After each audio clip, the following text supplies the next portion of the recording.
دیل برازی خلق په اوخوان سواره، دیل برازی خلق په جازون سواره، دیل برازی خلق په اوخان سواره، دیل برازی پیدا. هغه आवाज د ابراهیم علیه السلام چا واورېدو؟ الله د هغې په روح په زبان دا راوسته چې لبیک زه حاضر یم، اللهم لبیک، یا الله زه حاضر یم، لبیک لا شریک لک لبیک، یا الله نشته تا سره شریک، خدایه زه حاضر یم، ان الحمد، خدایه حمد او تعریفونه خو تا لره دي، والملک او بادشاهي تا لره ده، هر څه تا لره دي الله، لا شریک لک، لا دا چې چا ویلي دا به ځي. نو شیطان دلته اوس ګورئ دا نفس نه دی، دلته شیطان حرامي ډډې ته شي. نفس ته وایي، نفس وایي پرېږده دا بل لا څه اجونو ته روان دی، غربت ربه غربت ربه عمرې کوي او اجونه کوي.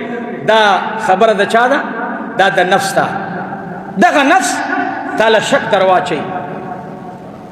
لکه بعضې خلک وایي ته کال په کال حج ته ولې ځي؟ یو سړی کال په کال حج ته ځي، الله زموږ ستاسې بار بار قسمت وکړي. یو سړی سره ځي نه، دا ښه دی دا کال په کال ځي، دا ښه دی، جواب راکړئ تاسو. زمونږ د بعضې علاقو خانان مې نومونه نه علم، هغوی ځان سره دا فریضه یې وړله. چا به چې ورته ویلې حج وکړه، ویلې مړه